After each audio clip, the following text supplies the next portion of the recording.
Hey everyone, welcome back. I am Jonteshia, your host tonight, and tonight I want to just talk about it. If you are brand new, my name is Jonteshia. I just said that. Welcome. This is the first, I guess, thing that I'm doing like this. I don't think I've done rants. I've been on my personal page. I've done rants and I a few times, not a whole lot. I would say this is the first time that I have something to talk about, and I'm doing it like this on this platform like this. Also, I haven't talked to my husband about any of the things that we're about to talk about, which is a first, because usually we talk about everything. And so I wanted to just, I think we both did. We wanted to keep it fresh in our minds so that to give you guys good content, I guess, right? To have a good conversation. So it's not something that we already talked about and we already figured it out. We're going to figure it out on here, whether we agree about the subjects coming up. Hi, Elizabeth. If you haven't done so already, don't forget to like and follow and share this video already so that others can join in the conversation, because we're talking about distance learning right now, because everyone with children, just about everyone with children is experiencing distance learning, the difficulties they're learning all about it and kind of figuring it out and seeing your kids hands-on, like right in front of you, how they deal with it as well. And I'm definitely not talking to the normal homeschoolers. So I'm not talking about you guys, because you guys are pretty much pros already. So there's that. I'm not a pro in that area, so I have some things I want to talk about that. And then we're going to hit on the latest little movie called Cuties that has sparked up a lot of controversy. We're going to talk about that. I'm not going to get too much into that, but we're going to talk about that. Some housekeeping a little later on. And then also, oh, I forgot to put this on. A little tribute, because today is 9/11. Today we remember all those who have fallen, who sacrificed that day, who went in, who didn't come out, who went in to save others today, and the day that our world took a big hit. But we're going to do that towards the end because it's nostalgic, and that's an overall day today after all the topics. Okay, so all right, I'm going to bring on my guys. Chris is with us today, my husband. Should I not say my husband, or just Chris? Like, Chris is my friend, and we're just going to talk about it. It don't matter. So, coincidentally, while I was thinking about it earlier, about Cuties, I knew that I wanted to watch this. Okay, we're not going into Cuties yet. We're going in distance learning. I was getting really excited. Hold on. Wait a minute. Russo, you want to join us for distance learning? I didn't think so.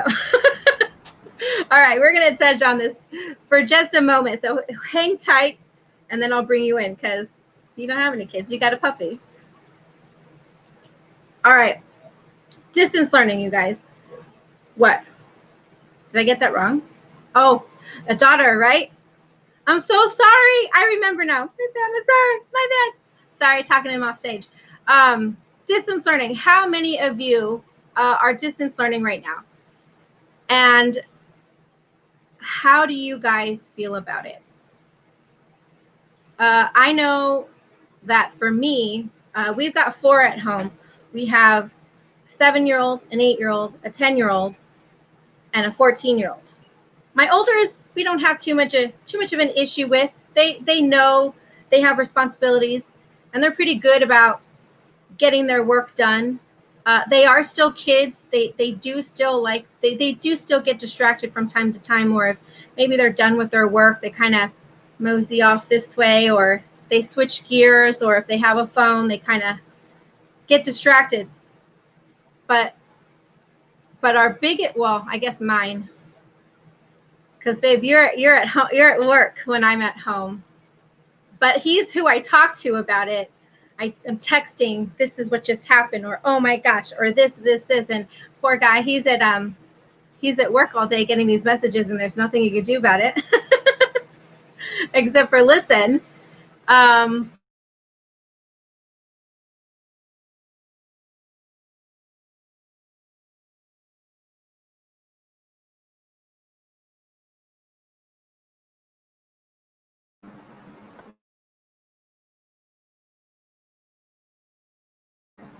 I don't know if it's just my t-shirt, but looked like it froze.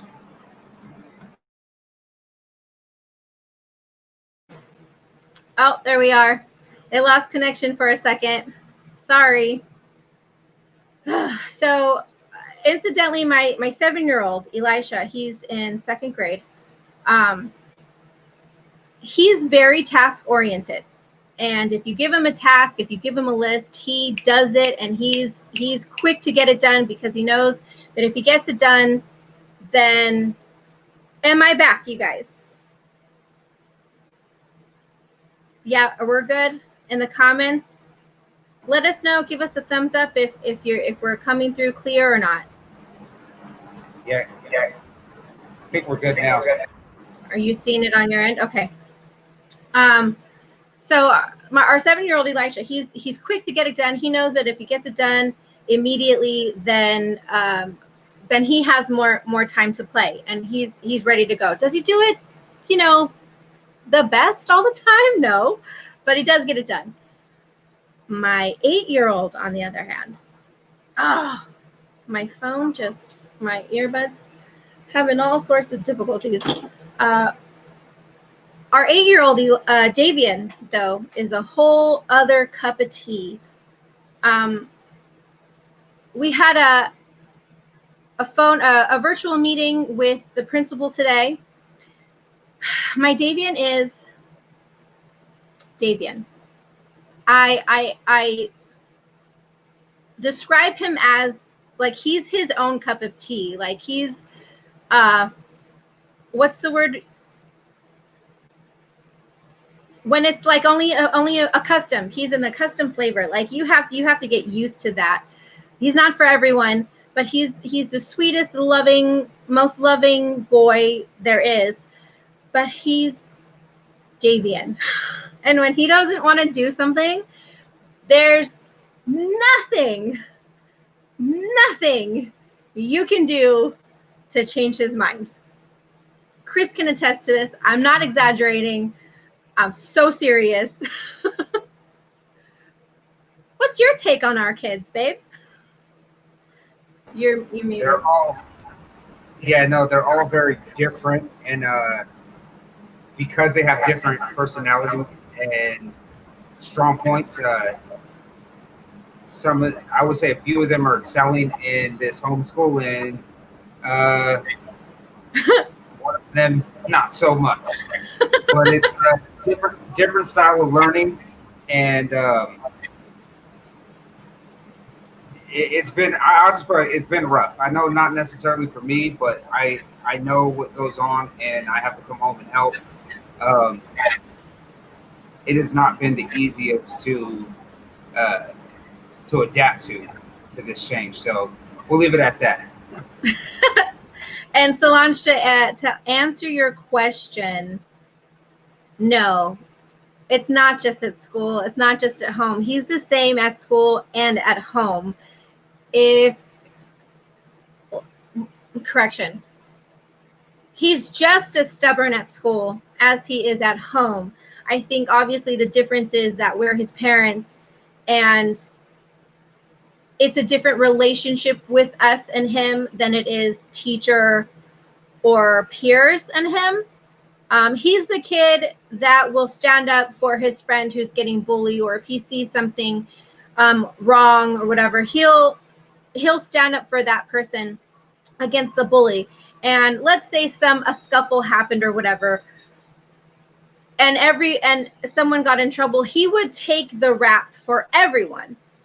And it won't be until after the fact, when I sit down and when me or Daddy sit to talk with him, that he'll actually open up and tell the whole story, and then I have to reiterate it for the teachers and the staff.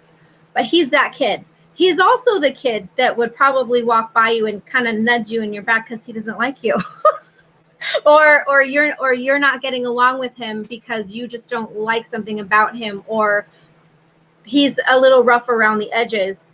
He was also that kid, and so we've worked with him, with the counselor at school and with the teachers, and he's incentive driven, but the incentive has to be so good. It's got to be so worth it for him to put any kind of effort into it at all. Otherwise, he just won't do it. He's very extreme, and his grades prove it. He's so smart. He's so very smart.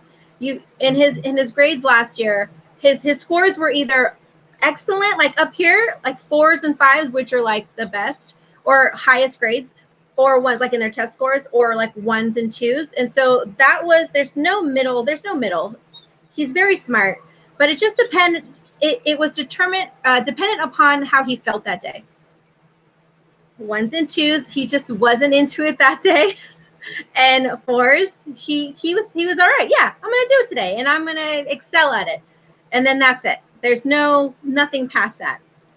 So it's difficult at home because these teachers are doing their absolute best. They have multiple kids that they're trying to talk to, multiple kids that they're trying to make sure that are paying attention, that their cameras are on, that their mics are off. And I know there are some schools where the mics are supposed to be on the whole time. I'm like, you're crazy, because life doesn't stop, and mom has 3 other kids that she's talking to that need to stay on track, or this and that. And I'm not trying to bombard everybody with that.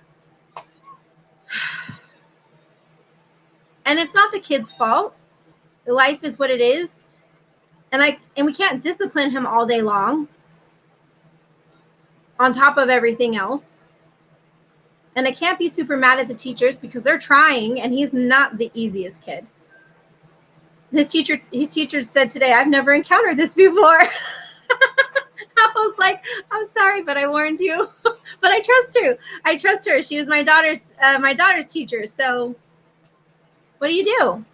What do you do when you don't have like answers and solutions?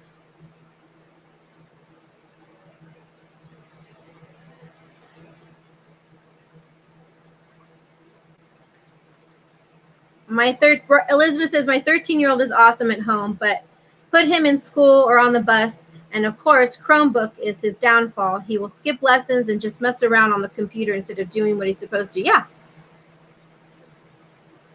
Davian, he knows how to get onto YouTube on his device, so he'll open a second screen because he leaves his camera on now, but he's just not tuned in.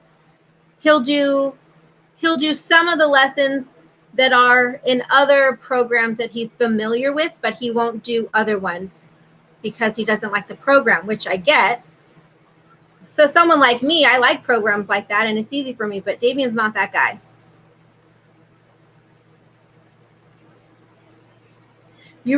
Chris, you remind me of a parent-teacher conference, and you're just sitting back. Oh no, I was just waiting for you to finish up because I know this is something I talked about before. So like I said, I'll weigh in real quick. So I know we'll look at it from 2 different ends. You have the at-home experience with the kids, and I get to see the tail end of it when I get home. I'm off every other Friday, so I can't say I haven't seen what the kids what they go through, and I've caught them at some point, all of them, except for the youngest one, looking at something else that they weren't supposed to, or nothing bad, but YouTube or on a game or something like that. But I think my biggest issue with what we're going through, particularly in California with distance learning, is that the way that our state is locked down and the way that they are handling schools right now, and the politics that is involved in reopening our state, even reopening it enough to let these kids go back to school. I think today I seen Dr. Fauci say that this is potentially not going to it's going to linger around until 2021, until the end of the year, until we for sure have a virus, and it's hurting us. I mean, I understand that, and if you've watched anything that I put out, I'll say that yes, the virus is real. The pandemic, I don't believe it is. I think we did a good job at stuffing it out with the 15 days.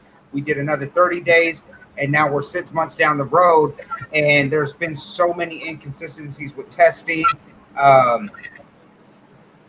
The lies that have been told from Dr. Fauci with you don't need it, but then you do need it, but then I just told you didn't need it because we needed it for the healthcare.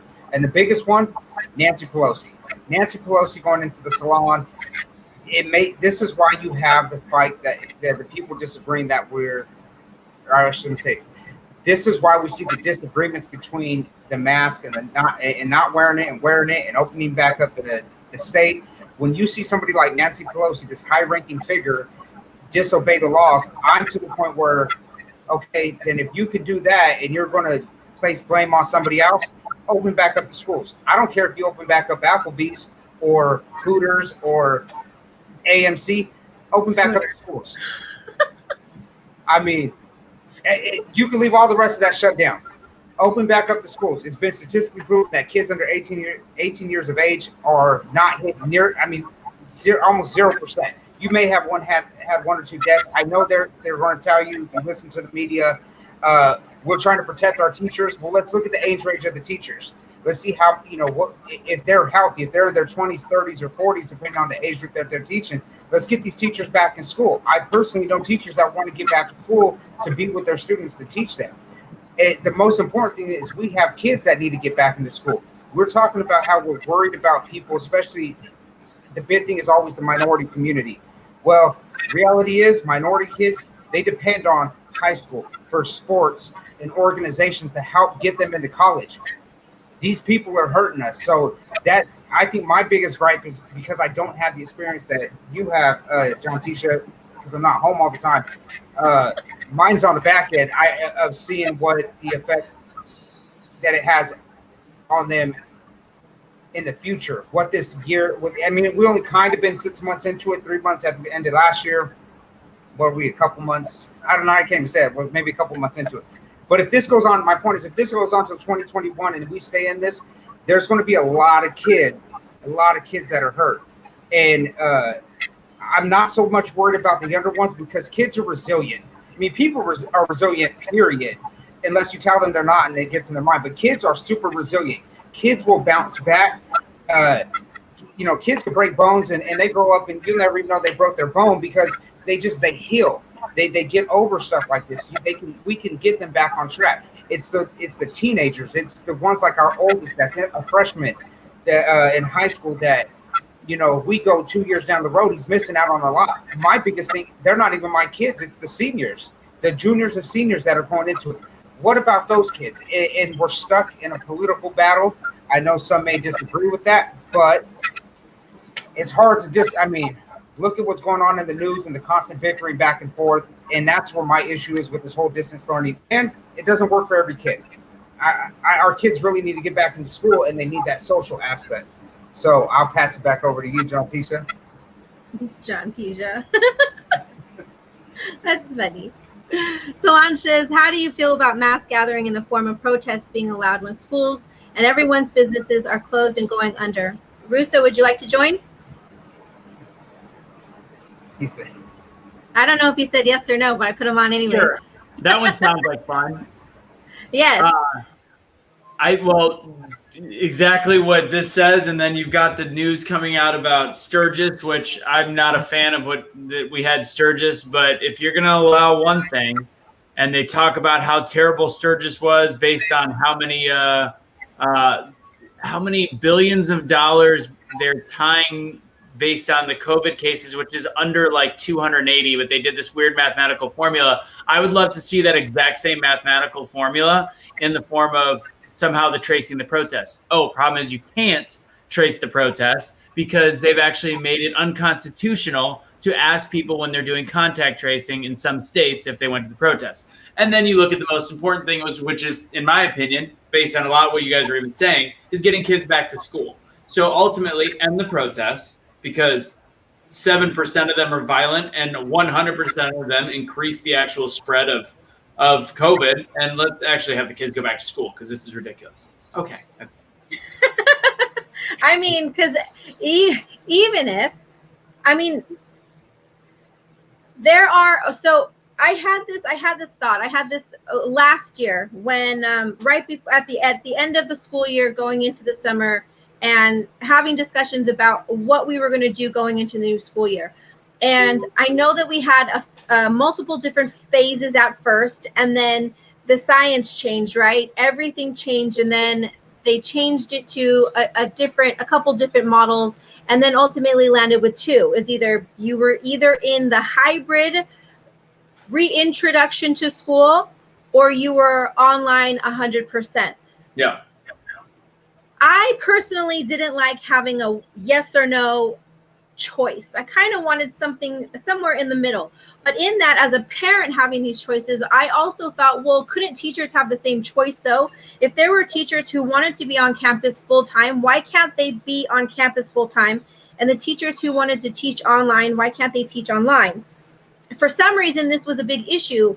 I don't know. In my mind, I didn't see it as a big issue if the teachers wanted to be at school with the kids without masks, because I know we had a model without masks, or at least with whatever measures needed to be, then and the masks were optional, and then they became required.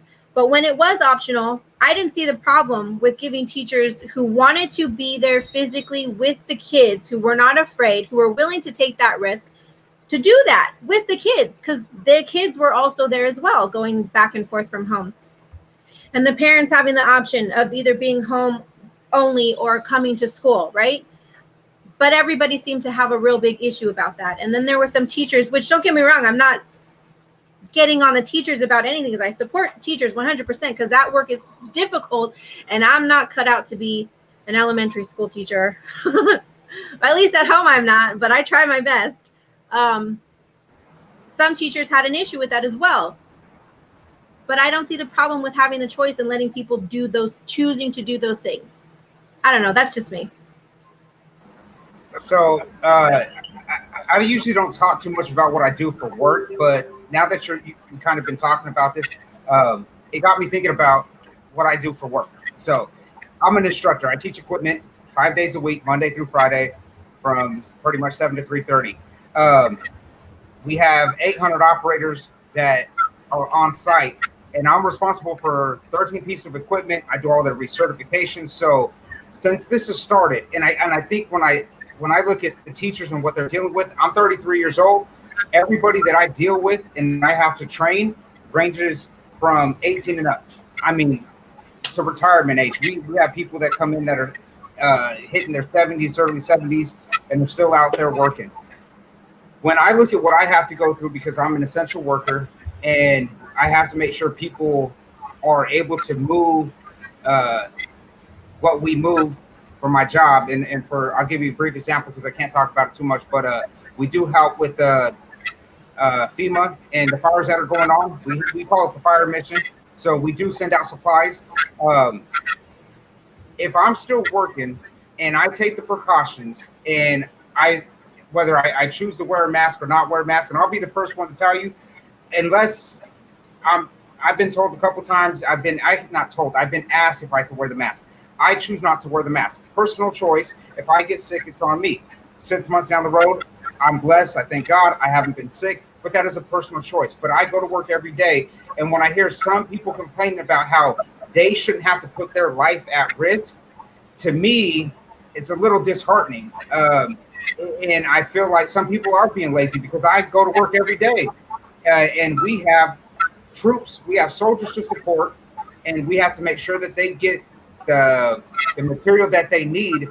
And if we have to do it, they have a responsibility. They signed up to be a teacher, then they have the responsibility to teach these kids. And if they're that afraid, then they need to step aside, because there's people out there that want jobs. Let some of these substitute teachers step up and get a full-time role, something. But that's my opinion on it, just because I see a lot of bickering, especially with I'll tell you what, the school unions, I'm starting to become a big fan of, or not a big fan of unions dealing with our local, and I'm probably getting in trouble for saying that, and they'll probably want to kick me out. But our union, I understand what they're trying to do, but the unions make it so tough on people, on the workforce. And you want to talk about politics, those people get political, and they will ruin and mess things up and make it harder for everybody else. And I see the teachers union doing that. So that's kind of my little rant on that. So send it back. Well, Elizabeth says, I see your point, but there isn't enough teachers for that. What do you think about that with what you just said? I'm pretty sure there's substitute teachers out there. And then if there's not, I mean, this kind of goes back to what you said earlier. Then let's get the ones that want to get in there, and let's figure out how to get these kids back into school. I know, like our district was talking about maybe having them do 2 days a week. Well, if these teachers are willing to do it and the other teachers don't want to help out, then have one teacher who physically teaches the class and let that other teacher play assistant and help them with the paperwork aspect of it. And they can tag team it in that sense. But when we start looking at the science and the data, I specifically taught California because that's the one thing I do follow. Governor Newsom comes out and they say data, science and data, and then he changed it to data and public health, and then they just keep changing up what they're talking about because even they know that some of the numbers that they pushed out are wrong. If these people don't want to work because they're that afraid of the numbers that they're putting out, then we need to look for another solution. If we're low on numbers, then we need to figure something out. Because the reality is, I don't understand how we went from having teachers to fill the schools to all of a sudden not having enough. So that one, I would want to see whoever asked that question, maybe you could send us a link. I would like to see who put that report out, and I'll fact check it myself because I just find that hard to believe that we went from enough to not enough. Well, and Jennifer, she says, my son has only been in school 2 days out of 2 weeks so far. And in his classes, there's only 4 to 7 kids. The rest have opted out. They still have to wear masks all day. So, and I see now, because that was actually part of my response to your reply to there's not enough teachers. But my thought was, well, there probably won't be that many students either, because there's a lot of parents who don't want their kids in school for fear of the same things, or maybe they have some immunocompromised family members that live with them or that they're around all the time or whatnot, and they would just rather not, or play it safe on that level. And so as many kids that have opted out, yes, there are probably a percentage of teachers who've opted out too, but then wouldn't it kind of even it out though? If there weren't as many kids, yes, less teachers, but the classrooms are smaller. Wouldn't you be able? I don't know. In my brain, it works. I would think so, but I mean, I'm also not a teacher. I'm also not a part of like the district and stuff, so I guess I can't say that either. You know what? We'll have to find us a teacher and ask them. And yes, find us a teacher right now. Well, Rachel is going into. She said she's getting ready to go into. She's 57. She's getting ready to go back to teaching preschool.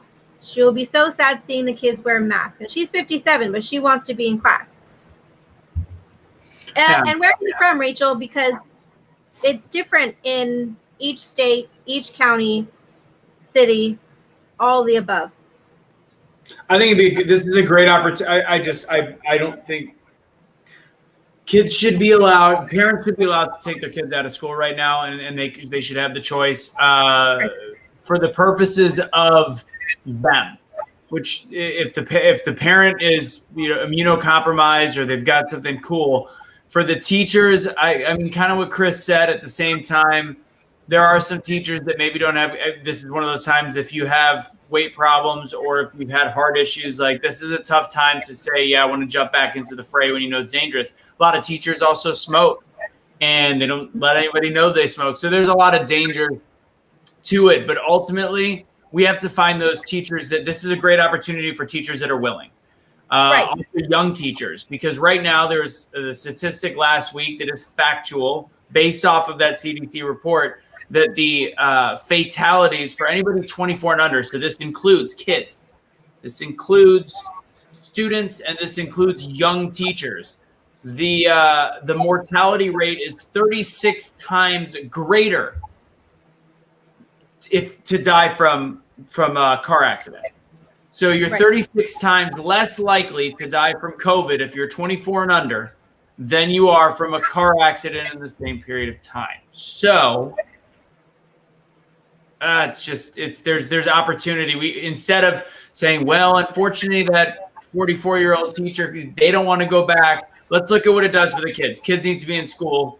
If their parents are let them go. How can they afford that roof? So there's a reason why we don't have one parent at home anymore. How can they afford what?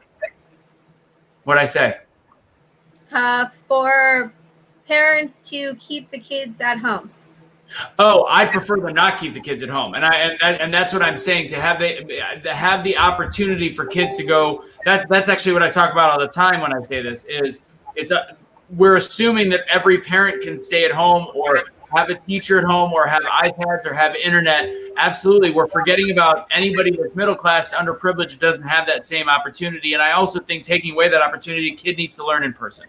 But regardless, the underprivileged people are getting affected the most. They have to have the opportunity where they're having a full schooling program, because there's a lot of people that can't afford to the daily daycare, the daily schooling, or to be home or to go back home. Or my mom was a single parent. She was going to have to go to school. Like, I don't know what I think. To me, this is such an obvious answer, and we're avoiding it for the sake of, well, what if this? And there's two different options, and to me, it's clear. I can see the other side, because you're messing with humanity, and people can die and whatever it might be. But in the long run, to me, the long game on this makes sense. People have to go back to school. Kids got to go back to school. Kids got to go back to school. Yes. All right. But you know what they shouldn't do if they're at school, if they're at home, if they have to come home and watch, they shouldn't watch Netflix Cuties. That's what they shouldn't do. What a great, thanks, because I was just about to go in that. Yes. Speaking of Cuties is the next big thing in trending in social media right now, and there's huge controversy with it based on images that were shown, the marketing images, and a few clips that were taken from it and shared across the nation and probably world. But here in America, we have something really loud to say about it, and no one's going to shut us up. And there are petitions now to get it off of Netflix. I don't know if it goes further than that, but to get it off of Netflix, and there's people attacking Netflix also. Oh, that's what you guys are doing. I guess get in there. To kick it off of Netflix, I don't know if they're going any further than that, but they're also messaging Netflix crazy multitudes, demanding that they take it off, or they're going to cancel their subscription. So the question I have for you guys is, how many of you have actually watched the movie? In the comments, say, yes, I have, or no, I haven't, or heck no, I'd never do that, or I guess those are pretty much your options. In the comments, let us know, have you watched the movie yet? And if you haven't watched the movie yet, are the clips the only things that you've seen? And of those clips, were there any clips that are actually available that were not of the disturbing parts of the movie? So we have some. Marion says it was disgusting. Another one, we got a lot of no's. Destiny says, I don't even want to click on it. I emailed Netflix. Oh, if you guys could do me a favor, if you haven't done so already, like this video or broadcast, and share this broadcast, because I'd like to see how many other people would weigh in on this topic, since it is one of the, I would say, at least top 10 trending conversations on social media right now. She says, I don't even want to click on it. I emailed Netflix numerous times on this issue, and they keep giving me generic responses, and I keep getting told someone will reach out to me. Marianne said she watched it. You watched it last night? You watched it all the way through, Marianne? Because if you did, would you be willing to come on and chat with us? So there's another voice other than mine and these two gentlemen. Elizabeth said the clips are horrible and won't do it. Clips only. I literally felt dirty for watching it. I did. I felt wrong, but I had to. Because here's the deal. I saw the reviews, and it was saying that all these Christians are going nuts, and they're not respecting it enough, and this is a great movie. And anybody says so, I'm like, if I'm gonna actually be able to speak on it, I'm gonna have to watch it. Right. I was doing work while I watched it, so that I didn't have to be focused on it, because I will tell you that if I focused on it for too long of a period of time, I felt like I was doing something wrong. Being dead serious. I felt like, and I am as far from prude as humanly possible, but it's not about prudency, it's about child exploitation. And I get the storyline. The storyline actually wasn't bad. The storyline had a purpose, but you just can't. I'll give my, when you're ready for it, I'll give my exact reason why I couldn't. Why you couldn't watch it? Why I can't think it's okay. Got you. And Solange, yes, I did watch it. I watched it today. I watched the whole thing. I was not. Okay. When I say I wasn't preoccupied, I'm not saying I was ignoring my kids, because it was during school time, but it was the only time I had sitting there. I of course helped them when they needed to be helped, but obviously I was able to pause and all that. I did watch I did watch it in its entirety. So yes, I did watch it, and I have notes. Chris. All right. So, you want me to weigh in on it? Did you watch it? Is that what we're doing? Yes, I did. I watched it. I kind of like what you did, Rooster. I watched it at work today. I said it there while I was doing some of my paperwork, and there was a couple scenes that, even though I wasn't really focused on it, I had to hit the fast forward button because it seemed inappropriate, and I didn't like the way what it was doing. But I'm going to stop right there, because I don't want to get too much into it. But yes, okay, I did. I watched the whole thing. The question, so the first question, so you're going to answer this question. We're not going to go into it just yet. And Russo kind of hit on this already, and he said, I am not okay with it. I get the message, but I'm not okay. I can't be okay with it. And I went to art school, so I get art. Sorry, go. No, and I was to say, I went to art school. I understand art. I get that there is artistic expression for certain stuff, but certain things are just flat out wrong. Chris.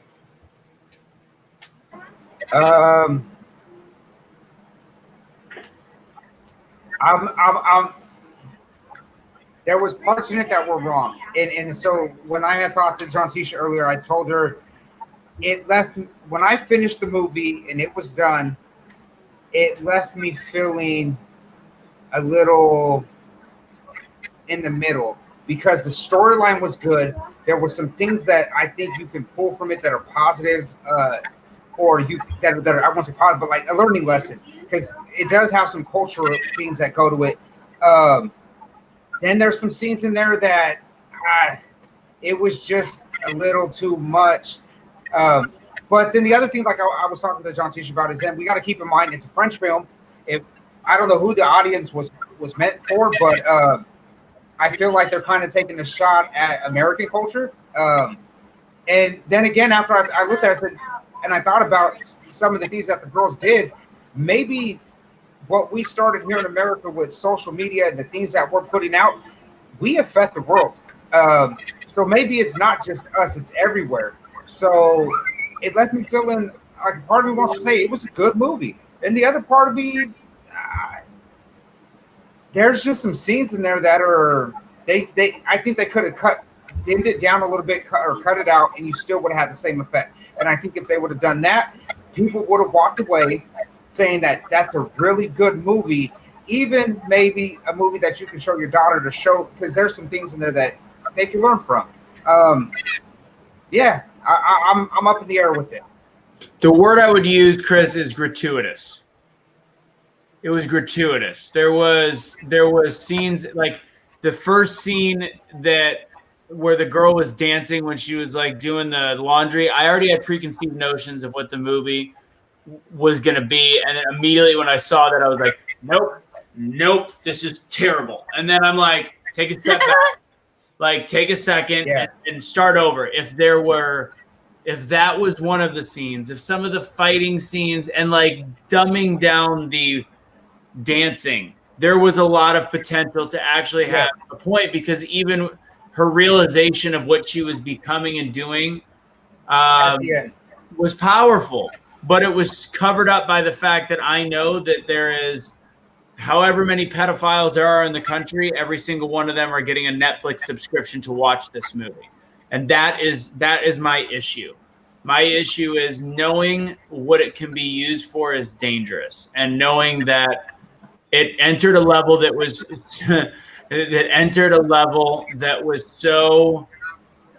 I know that anybody that has a sickness that is a sick person that would watch children like that would literally, that would be what they would watch for a week. And that's what I've been saying. It's like, it's creepy enough to where that will be, if that's fodder for somebody that's that sick, there were so many different ways that it could have been edited, and so many different things that could have been taken out. And to also know that they're having 11, 12-year-old girls act like that also, like, it's not just being like sexy. There's scenes like where they're slapping it's a lot. It goes so far past the point of education. It goes straight to shock value. And when you're talking about shock value and a child, it's not okay. Well, can I jump back in? Jump back in? Sure. Go ahead. No, go ahead. Go ahead, husband. I'll mute. I think for me, because Russo, you said you got a daughter, right? Yeah. I think that's where as a father, there's those scenes where I'm not even going to lie. That last dance scene, I had to fast forward, especially when she started doing the little thing, and I was like, no, gotta go, can't do it. But I want to talk that, like, there's some bad scenes in there that I know the dance scenes and the adult moves, I think that pushed it.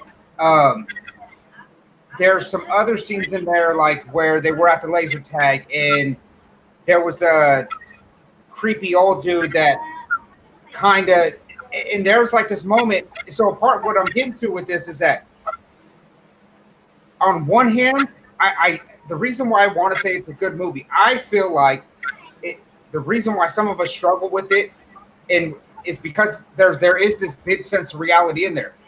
People, we can look in our culture right now. You look at some of the dance competitions and the cheer competitions that are out there and the beauty pageants and how young these girls are. And for as much as we might not want to admit it, that's reality right now. So somebody put it in a movie, they put it out there. We have little girls running around at 11, 12 years old. So a part of me wants to say, yeah, maybe it's a good movie because it's a slap in the face, especially to some moms out there. Because I know there's some moms out there that like to dress their little girls up, put them in tube tops and short shorts and let them prance around with some makeup on. As a father, I disagree with that.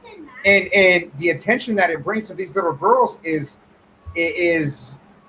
not good. And that laser tag scene, that really kind of, there's a couple moms I want to just send that scene to and be like, this is what can happen when you let your little girl run around a miniskirt and don't pay attention to her. You get a creeper like this that actually enjoyed it, what he was watching. The scene was disturbing, but it's reality. You have people out there. When you realized what was happening. Who, me? When the other laser tag guy, when he realized what was happening, he was doing, and then he called him out on it. Before that, he was trying to get them out of there. And then, here's something else that came up in that same scene. They started calling him. I think they called him a molester. They turned it around on him. And they turned it around on them, and they played the victim, even though he was trying to get them out. So it kind of shows you the culture that we're in, because that also happens. Some girls like to play it up, and then they'll turn it around on an older man to make him out to be a pervert molester, even though he wasn't. But then the real guy came in, and he was a perv. So I'm probably going to get flack for it, but it's okay. To me, for me, as a woman, with my experiences, everything that I've been through, all the choices I have, all the bad situations I put myself in, it wasn't as bad as I thought it was going to be, and it wasn't as bad as everyone else made it out to be, especially them not actually watching the movie. It's not as bad as 13 Reasons Why. So, if you haven't seen 13 Reasons Why, then you won't get that statement. But Chris and Anthony, have you watched that series, 13 Reasons Why? Bits and pieces. That's the one about suicide, correct? Suicide and other things. Yes. Suicide in high school and what high school kids go through and all that. Yes. Yeah. I think they've had 2 seasons, right? I've seen 1 or 2 up to 3 seasons. Yeah. Never watched it all the way through. I thought it was a little too dark for me. It wasn't my cup of tea, but I do know what the show's about, and I've seen the show. Yes. This movie, granted, I know that the age difference is key in terms of where our mind is going to go. However, that show was way worse than this one in terms of content and how they and what they showed and what they discussed and what the topics were and what the messages were. I am not condoning this movie. What I will say is, if had they used older girls, right, that were actually in high school, it probably wouldn't rub everyone as bad as this is because of how young they are. But the reality is that everything they touched on in this movie is true. Yes, will certain things in this movie, attract certain people, pedophiles, whatever, but wouldn't it in other movies too? The teenager movies that are wild and crazy and doing all of these things, the marketing for this movie was completely horrible. Yes, they did a horrible job. You had one job. And the name of it being Cuties is a horrible idea as well. It just yes. Well, without context, yes. Cuties was the name of their dance group. You can also change the name of a dance group. Like yes, 100%. I'm not disagreeing with you. For that whatsoever. Yes, not disagreeing with you. There was one scene in particular that I think for me it was like because it happens real quick and you're like, did she just do that? And it was a scene when they're watching the other girls dance and the one girl's like, whoop, and it's like, wait. In the video, and you're like, what the hell? I think that one right there, to me, out of all the scenes that went far, to me, that went the farthest. Because if you want to talk about pedophiles coming to watch the movie, I feel like that's one of those scenes like that's where you want to get them to come and watch. I mean, that one part is to me, I think was the worst thing they could have done.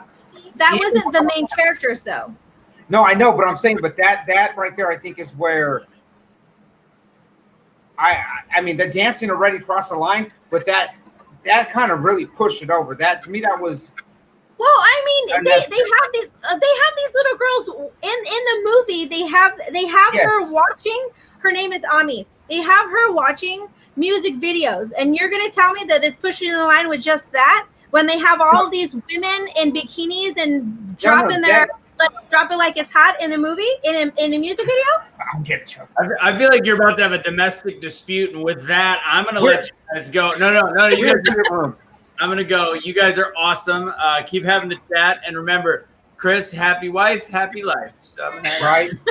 Enjoy your birthday event. Sounds good. Later. All right. See you later. So no, what I'm saying is I think when we talk about the pedophiles, I think that part right there, that to me was the most uncomfortable part. When I seen that, I was like, holy sh! What did I like? I tried to please don't play anymore, and I fast forwarded through the rest of that dance scene because I wasn't sure what else they were going to show, and that really set the rest of the movie off. Like when I see those dance scenes, that's why I clicked forward through them because I wasn't sure what they were going to show me after that. I mean, I figured that they would do that. If they were going to cross the line there, that's why I say I think that one part, that's where they really did go over. Because then it made the rest of the movie, those scenes like that, they made the rest of those scenes sketchy. Outside of those scenes, the movie, I go back to the movie, I actually had a decent story outside of those scenes. Yes, I do agree with you when it comes to the music videos, and that's what I was saying earlier. I think it does show the culture and the effect that we have on people. When you look at artists like Cardi B, Nicki Minaj, Iggy Azalea, what's the new one? Megan Thee Stallion, all these other women that are out there showing themselves off like that, and you have little girls watching that. Maybe they don't care about the effect because they care about the money, but they affect these young girls, 10, 11, 12-year-old girls. And I think that's where the movie was good at, to show that, hey, look, you're hurting these little girls. Where I think it pushed it to over the line was those dance scenes in that one shot, because that kind of made everything else after that. I wasn't what the hell I was going to watch. Specifically, the part at the end where she takes the picture of herself. I was like, oh, because I wasn't sure if they were actually going to show it, because they've already showed it something prior to it. So I think that's where people are disgusted with the movie at. I think if they were to go back and like clip a couple of those scenes out, people, their minds would change, because it would change the dynamic of the movie. But it is what it is. It's out there on Netflix, and at this point, you got to watch it for what it is. I mean, it's a very awkward feeling movie at the end.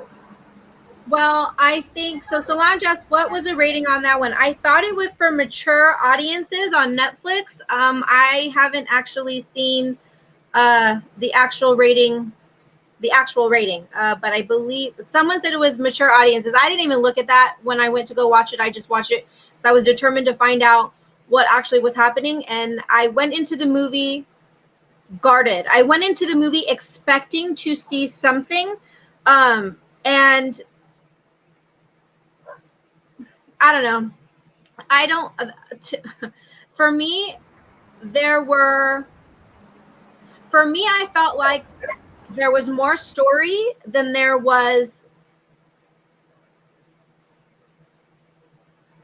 over the top scenes. There were a few. There were a couple cringe scenes, like the one with the laser tag and the creeper dude, right? But you've seen that coming. Like, you've seen that coming with what these girls are wearing, how they've been acting. You've seen that scene coming. So it was cringe-worthy for that, because you're like, ooh, right? Oh, no. What are they going to do? What are they going to show? Or is it going to play out the way you think it's going to play out? And then it doesn't play out, but it almost does. And that's how real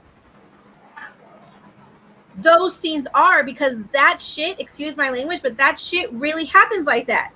It's really that close in real life, happens like that. Now,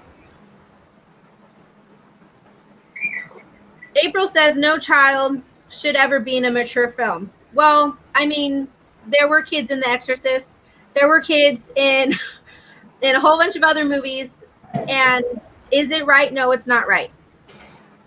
Marianne says TVMA and Number 7 on Netflix today. Right. But Number 7 doesn't necessarily mean that it was all pedophiles watching this movie. There were people like us watching this movie to get an understanding of if it really was that, or if people were just overreacting based on images alone. Were the images good? Were they right? Heck no, they weren't. Did they do a horrible job at describing what this movie was actually about? Yes. Are there some trigger moments? Yes, there are. But the fact of the matter is that this story, I mean, I was talking to Chris the other day, like they made Precious, like she was a young teenage girl. She was a young girl who was, I believe she was raped by her father and was pregnant and had a horrible relationship with her mom. And that's reality for a lot of people, but no one was upset about that. There are other I think the age has to do with that. The age thing, I believe, is a huge factor. If they use now, granted, in most teenage American films or whatever, the actors who play the teenagers are already adults who look like teenagers.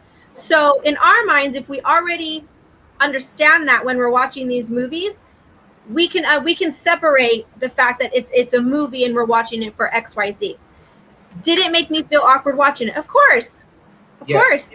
Just because I understand the storyline, and just because I can relate to this story, and just because I think there's a lot of reality in it, doesn't mean that I wasn't weirded out or crying, or I'm gonna cry now, feeling any type of way about it.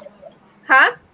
I said it's definitely got some cringe-worthy parts, and that's why I said earlier, like I had to fast forward through some parts because as soon as it started happening, I instantly felt awkward and disgusted, and because I don't know how much of it was the hype of people, because I mean I didn't watch that Last Dance scene. I just skipped it altogether because I was.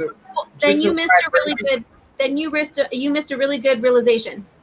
Yeah, but I got to a point where I'm just saying. No. I stopped at that part where she started crying as she walked off stage.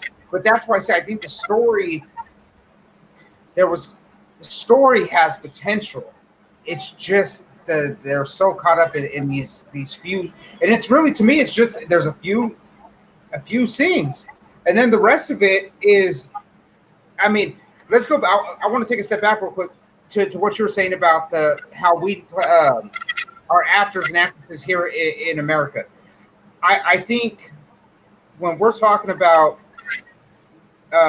people that play teenagers, so if you have like a 14-year-old on a movie set, usually I assume that if somebody's playing a 14-year-old, they're probably 18, 19, 20 years old. They just look young and they're playing a little kid. They're always a couple years older. So in my head, I think if they say they're 11, they're 14, 15. If they say they're 14, 15, they got to be like 18, 19. Okay. I think that does one thing here to our little girls. When our little girls see let's say she's a 12, 13-year-old girl and she's not developed, and she sees a girl on TV that's playing a 12, 13-year-old girl who is developed because she's in real life actually an adult, that makes that's messing with these little girls' head. And I believe that's why we have little girls that want to grow up fast. They hit a certain age and they're like, well, hey, why don't I have certain things going on for me? Because what I see on TV, those girls got it, and that we're the same age, but they're in reality they're not. And I think here, the hardest part, one of the things with this is that they actually use girls that look like they're 11 and 12 years old to play 11 and 12-year-olds. And then there's a scene where they lied, and she's like, just say you're 13 or 14. I think most kids at some point, whether you're a boy or girl, lie about your age, especially when you start hitting that teenage years. I did. You don't want to be a little kid, so you're like, hey, no, I'm 14 years old, because you think it's going to give you some privilege or something. But more so with the girls, I think that's another part. Was like, I brought reality home. I mean, there are little girls out there that are 11, 12 years old that want to be teenagers, and it sucks because like some people may need to watch this movie to maybe, I don't know, get the point that what they're doing with their kids is wrong. Thank you. I don't believe, there are some very disturbing parts, but the storyline, and there's a lot more. I think the storyline is pretty deep because there's a lot more to the storyline that I wrote. I have notes. If we can go over them, I have notes and why. I'll see what we got. See, we agree. And Destiny, yes, of course, we could have got the same storyline with older children, different dances, yes, definitely. I do agree with that, because again, part of the reason why it's so disturbing is because they used actresses that were actually most likely that age already, going through puberty, going through this. I mean, you also have to think, like, when you're what I saw in this movie, okay, yes, there are parts in it that are cringeworthy. Yes, there are parts in it that could have been told differently. Yes, they could have used different actresses for this movie. But this movie, for me, hit home so hard. And for anyone, if you didn't live that life, or maybe you did live that life, and maybe that's why maybe people are so against it because of that. But for me, it hit so hard.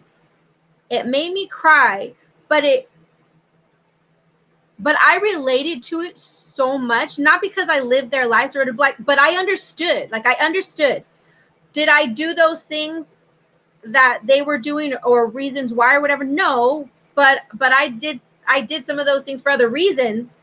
So I understood, and I understand how quickly a situation can turn like that. I understand so quickly. These girls, it was obvious in the movie that they didn't know what they were doing, but they were doing what they were doing because they were missing something at home. And they were yearning for connection, and to be heard, and to be seen, and to be understood. And it's something that we strive for and we look for as adults right now in our society, in life, and we've been doing it. This movie just depicted it in this age group. It's not far-fetched to think that children are going through this around the world, let alone in your backyard. I went through it in my own way. Others went through it in their own way. Like, those situations can turn really, really fast. Some of the notes that I had, okay, were, it's a foreign film. So in other countries, they live a different way than we live in America. In other countries, in some of my notes, I said America is one of the only free countries in the world that women do not submit to the ways of men or the world around them like other countries. And that is still active today. But does this define most of Americans? No. Why? Because there are still people who live by the old ways and old traditions, that they're still brought up that way, or that they're still held to some of those standards. And that some of those people, sorry. Oh, well, actually, I was going to go on that one too. And some of those people still act out because of it. And how many times, how many of us, when we were teenagers, if we had really strict parents, probably because they went through the same thing when they were younger, held us to a standard, and then we acted out in crazy ass ways, or snuck out and did this, and our parents didn't know what we were doing. So for me, when I'm looking at this, I see little girls who want their parents to notice them, who want to be seen and loved by their parents, who need that time, who need their parents to be around, to have those connections. And the one thing that also broke my heart was the relationships with the girls, because the girls were so lost, and so they wanted all of these, they wanted connection, they wanted to be seen, they wanted to be cool, they wanted to be accepted and to be loved. They were missing so much of this that they were willing to do what they thought. And if you I don't know if you watched it, if you didn't notice, the parents weren't necessarily raising these kids. The music videos were raising these kids. Social media was raising these kids. The like factor was raising these kids. Yes. And what they assumed and what they thought was what gave them value and seen and cool and accepted was things of no value. Things that they would never touch, and they're aspiring to do these things because they didn't have anyone to tell them otherwise. And then they turned on each other the moment that they didn't agree with each other, and they were friends. They cast one out and brought one in. And then when she did something that they didn't agree with, even though they were all hurting and doing the same thing, even though she went a little bit too far, they cast her out instead of bringing her in close. They cast her out and brought the other one in, which, mind you, who was overweight and was bulimic. Did they know that though? So one of the things and that's why I said, like, let's put all those bad things aside and talk about the storyline. You have, and I kind of, so I see they have brought diversity. So you have the 2 black girls, you have the white girl, and then I'm not sure if the other 2 were Hispanic, but I'm gonna assume that they were.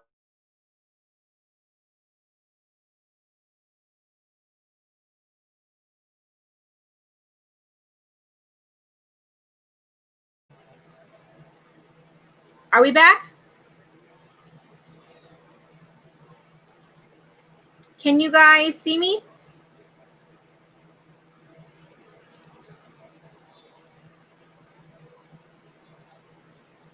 Joe, be careful watching it. Can you guys see me? Give me a thumbs up because he froze. Are we back on?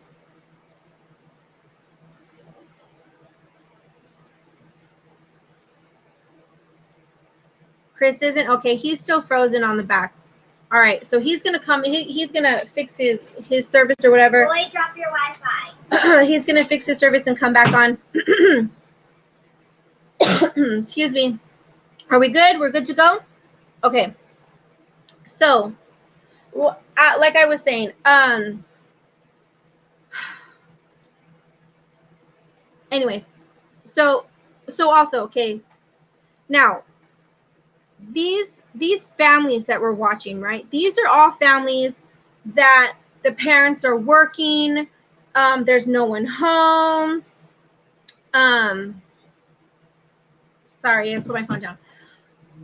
There's no one home. Social media are raising these girls.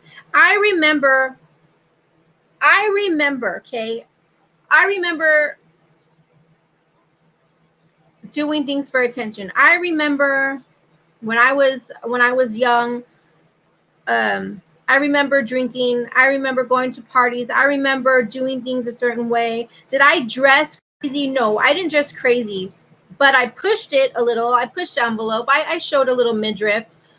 I wore form-fitting clothes. I didn't wear skirts a lot. It just wasn't my thing. But I made some bad choices. I didn't make the best choices in my life. So I understand where these girls are coming from. I understand why they're doing what they're doing. And it breaks my heart. He's back. You're back. Yes, are we good? Yes, we're good now. It breaks my heart. Could they have used other actresses? Yes, 100% they could have. That is no doubt. That is irrefutable. There's no one that disagrees with that part, right? But if you're looking at the meat and potatoes of this movie, though, there's so much in it that we have to really ask ourselves, are we paying enough attention to what's going on? Are we active enough in our children's lives or their friends' lives and making sure that their friends know that we love them and that they're welcome at our house and that they have an extra set of parents available to them whenever? Like, it should get you to self-reflect if you were to watch this. It should get you to self-reflect. It should get you to really think about your kids and the kids around you and what's going on, and not so much be upset because pedophiles are going to be excited. Which I'm not saying there's anything wrong with being upset about that. Period. And that's why I said that's what makes it hard about this movie. That's why the movie left me feeling like it's a really good storyline if they would have just cut out a few scenes. Before I cut off, what I was going to tell you was, and I don't know if you covered it, but when I was watching the one Hispanic girl, and she was talking about how her parents think she's a failure, and how they don't think she's doing enough, and they're always working and stuff like that. To me, that's like there are kids out there like that, and those are those parts where it kind of makes you feel for the characters a little bit. Like these little girls are hurting. When Ami went to the school and they were bullying her, and she wanted to do what she could do to fit in, she was going to push the limits to see how far she could take it, because she thought that's what they wanted.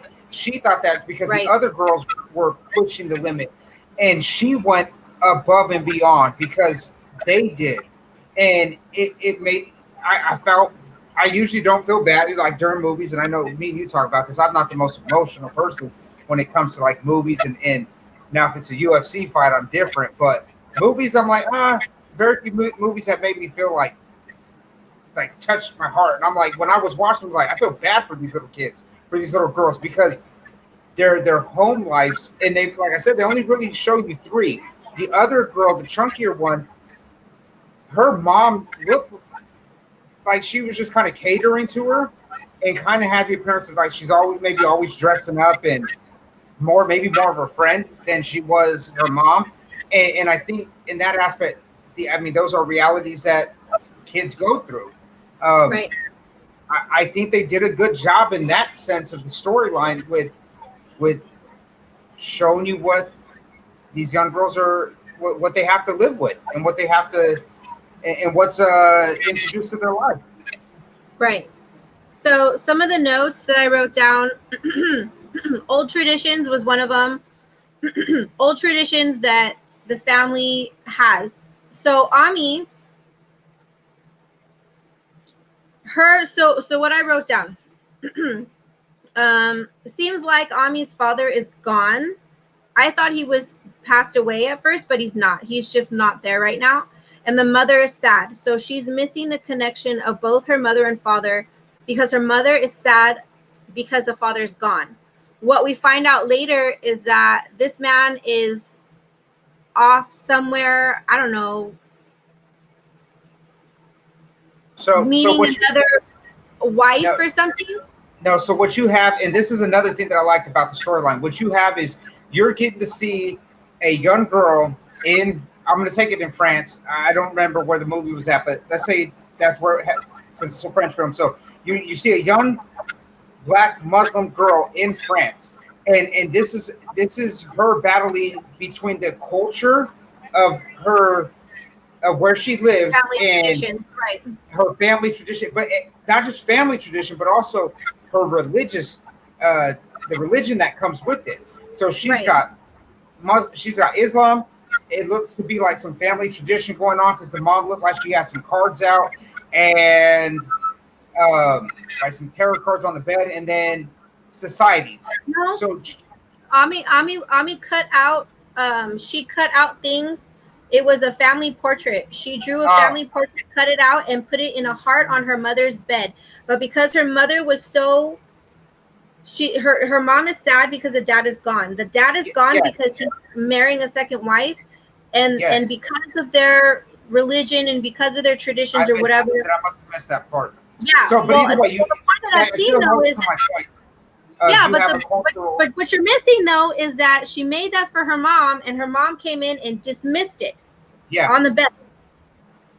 Yeah, and she has the home troubles, and then she has the culture or the religion, and the outside society, and she's trying to blend this life, and it gives you a good look at what some people have to go through, especially, for the people like the Christians out there that, if they're Christians and they're bashing this, yes, I understand, bash the bad parts, but some of your kids go through the same thing where you put religion on them so much, and there's these expectations, and then those same kids are Ami. They're the ones that when you let them out of your sight, they're out there wilding out because they want to experience life, and you keep them so sheltered from it, and you don't talk to them about the things out there that you give them an inch and they take more than a mile like she did.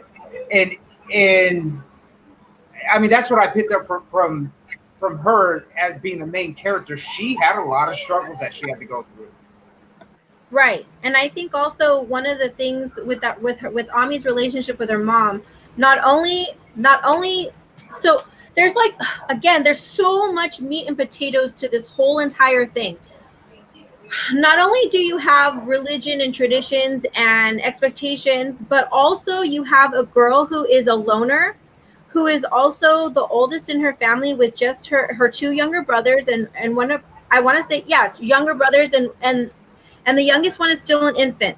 And so she takes on a lot of the other responsibility of the family, of course, because it's her and her mom. And I guess in their traditions, the women take a lot of sacrifice, right, to make the family unit work. She's a loner. She doesn't really have friends. She doesn't really have that connection with her mom because her mom's doing all these things and trying to live a life as if she's okay with what's going on, but really she's not. And then she's missing her father. So you're missing those three things. And this little girl doesn't know who she is. She doesn't know.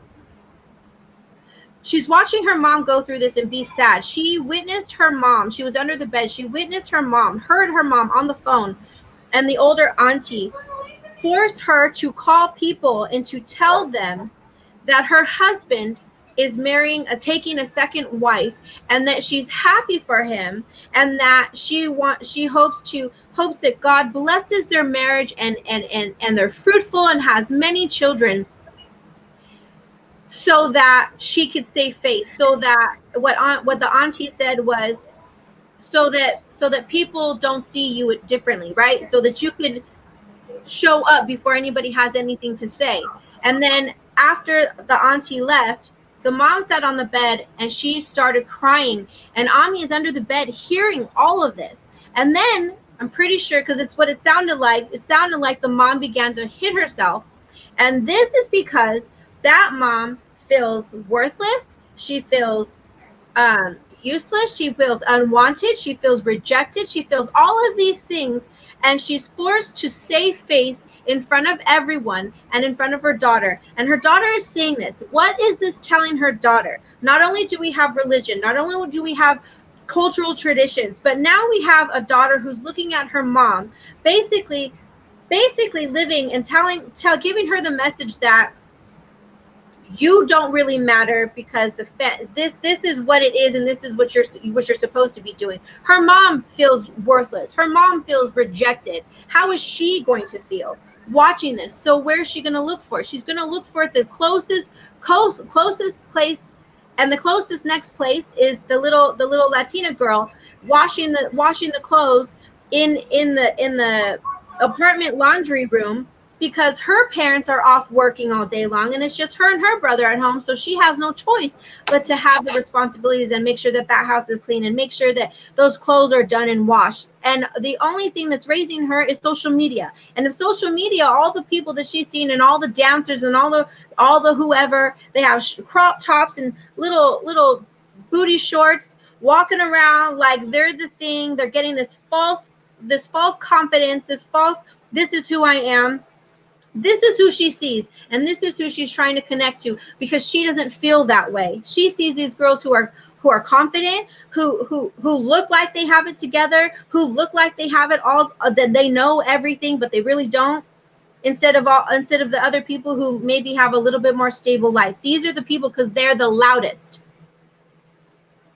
That's only part of the story. That's only part of what's going on with these little girls and what's happening. It is so close to reality. The films, it's obvious that they don't know what's going on. And it's obvious that they don't know what's going on, but they're trying whatever the next thing is to grab a hold of something, to feel whole about something. Sorry, babe. No, I agree with you. Like there's one part where she picks up the balloon and blows it up. And then they realize it's not a balloon. And I mean, that's it. And this goes back to there's so, as you go transition through the movie and you get out of those So basically, I got to read that one. So basically, it's a documentary about real life. So sad, only spiritual stayed real. So yes, I mean, that's kind of what I'm getting to. Is I mean, yeah, so much of it. I think the reason why people are going to have a hard time with this because so much of it, it's reality. I mean, when that, like I was saying, when that little girl did that, and then when they realized what it was, and then they almost shamed her for it, didn't want her to touch. No, they did. They shamed her for it, and then she cried and said, "But I didn't know." And when she said that, she started crying. Yeah. For me being a dad, I'm like, yo, where the is her dad at? Because I'll be damned if my daughter's in a park running around and I don't know where she's at or who she's with. And I mean, there's nobody ever watching these kids.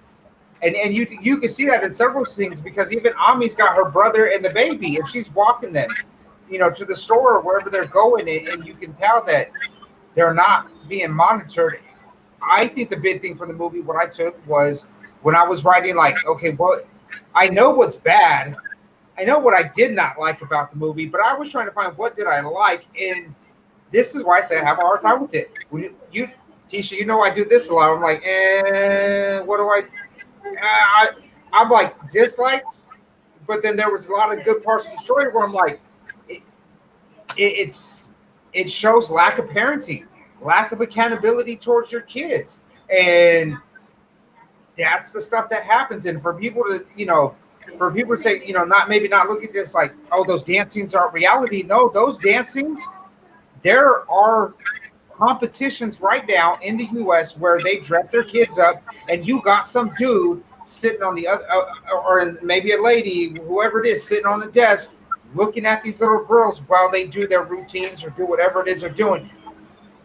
That part, for as much as we don't want to admit it, and for some of us like me and Anthony was on it, it disgusted me. The reality is it happens. It's out there. It happens.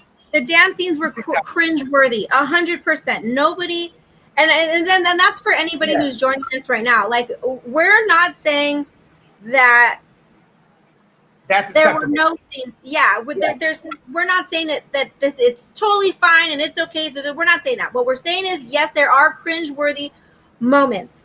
The moment that she began to teach the other girls how to dance made me cry. I was so sad because she was so desperate. She was so desperate to fit in with these girls that she knew in her heart, she knew that this was probably not the smartest thing. She knew it probably wasn't, the best thing or the right thing that she should be doing. But what she knew more than that was that she wanted to be accepted and she wanted to connect to some people. And those were the people that she wanted to connect to. So she thought that this was the way to do it. So when she began to teach them how to do it, it broke me to pieces. I was so sad. I was crying because I was like, they're so hurting and they just need love and they just need parents. They just need someone there to show them the right way from the wrong way, to show that they have more value than what they're seeing in the world, than what the world is putting out to them and telling them that this is okay when it's really not. Period. There's so much more meat and potatoes in this movie that is being missed because of how they market it wrong. And going back to the culture thing, I think I was going to say this earlier, but when we're talking and we're looking at it, that it's a French film. The culture is very different. And what we find appalling, Europe is different. The way that they look at stuff, and I know. So I was in Concord, California, at the Crown Plaza. The Crown Plaza on one of the drill weekends that I had, and so we had to stay there. And there was a tour bus pulled up, and me and a couple of the guys are. So the way this plaza set up, so you guys get to understand where I'm going with this and how we were able to see what we see. There's 2 hotel rooms, but there's a covering. So the inside is covered. There's a pool. There's a bar. It's family friendly. It's a really nice setup. So we're sitting there having a couple beers because we just got off work, all these tourists come in. There's bus full of them, and then not even like 15 minutes later, there's a bunch of people at the pool, and one of the young kids that we were with, he turned around and he's like, "Oh wow, he's got all these girls, just a ton of them, in the pool hanging out." And I'm talking two-piece bathing suits. And then when I turned around, I looked and I was like, they looked young. And I looked and I was like, man, I think those were all those kids getting off the bus. And he was like, no, they wouldn't be wearing that. And he's looking, and then he kind of comes back over and he's like, dude, those are all those kids that got off the bus. And I'm like, dude, I'm getting the hell out of here. But my point to it is their culture's different. The people that they went with, the chaperones, they were okay with it. They didn't see nothing wrong with it. They were out there. They're laughing. These kids are getting in the pools, and it's girls and boys. And the chaperones are just kicking back watching. Like, it didn't faze them. They didn't look like they were thinking anything different. I mean, it had to be normal.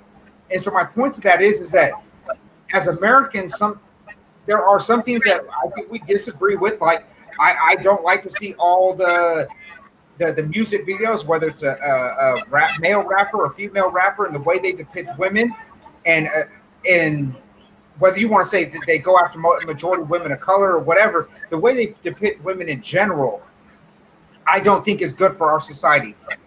But we also have to understand that societal norms are different depending on where you go.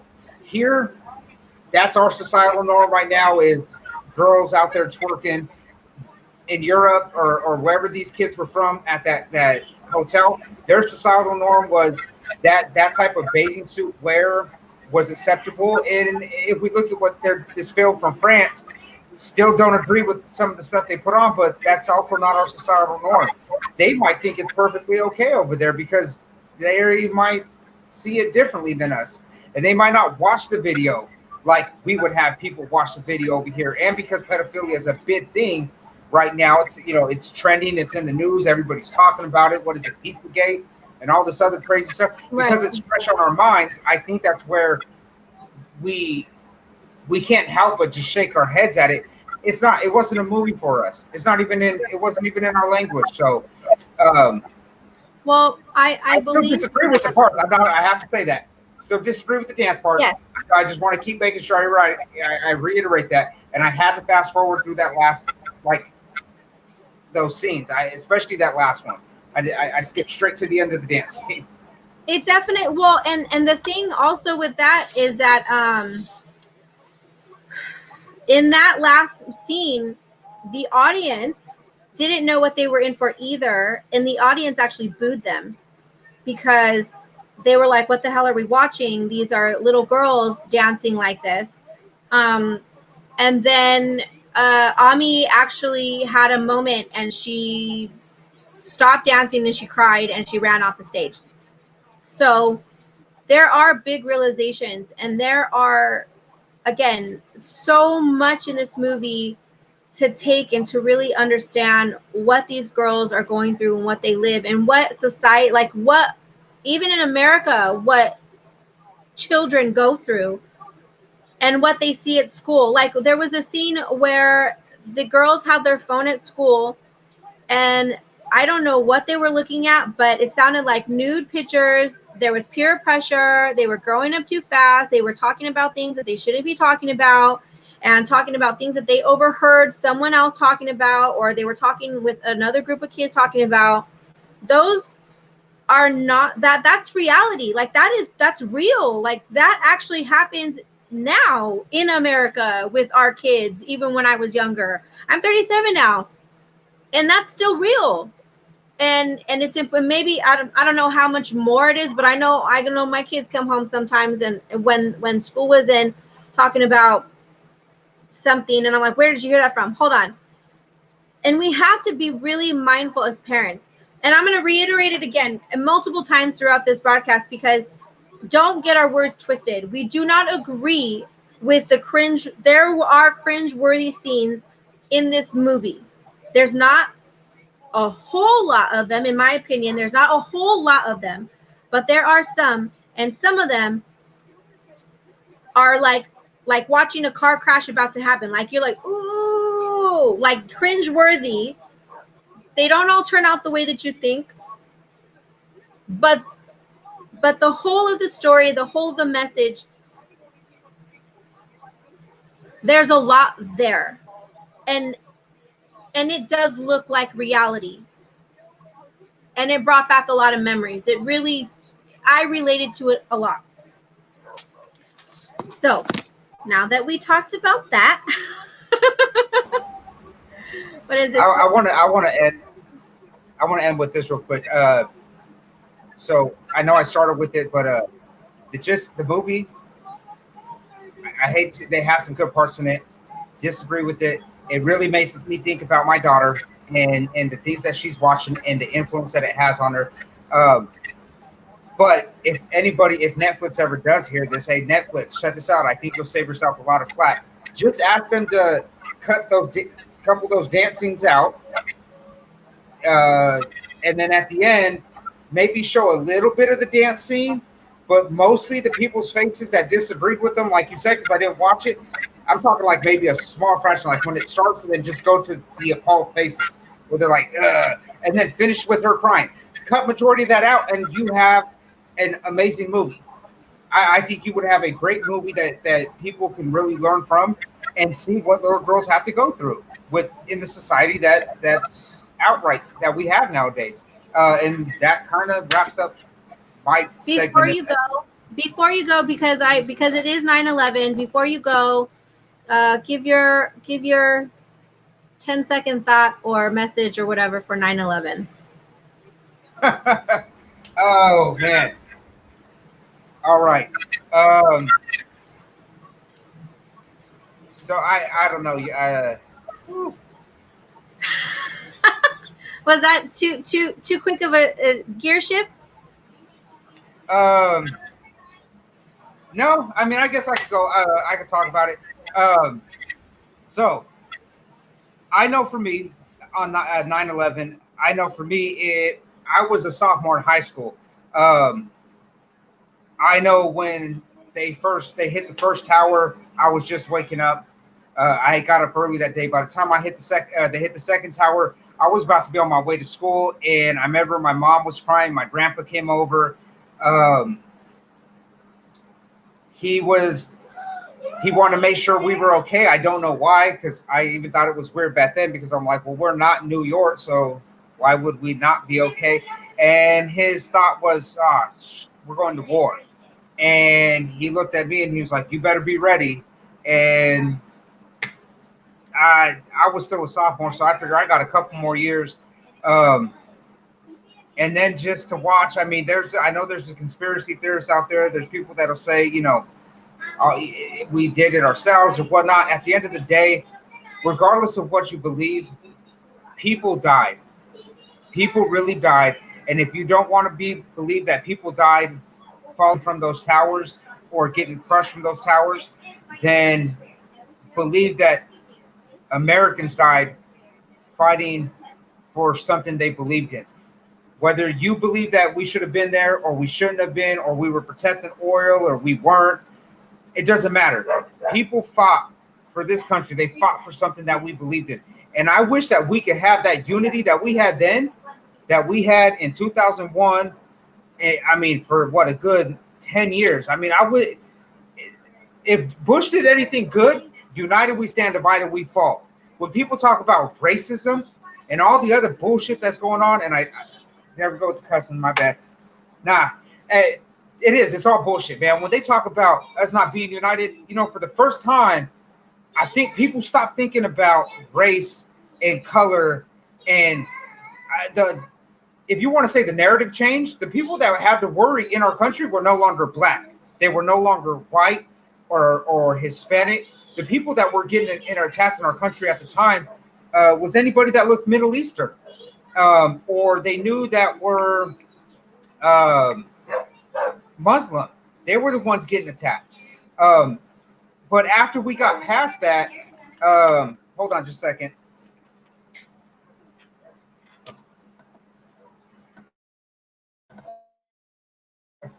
After we got past that, things changed. I think people came together a lot more, and I wish we could get back to that point where we just didn't have such the bickering and the divide that we have right now. But I will wrap it up with this. I like that. So I got a lot of friends out there. Thank you for everybody that served, that's still serving. My heart goes out. I'm talking from 2001, from the time that those planes hit that tower till now. All the people that died that day and all the people that died serving our country, my heart goes out to you.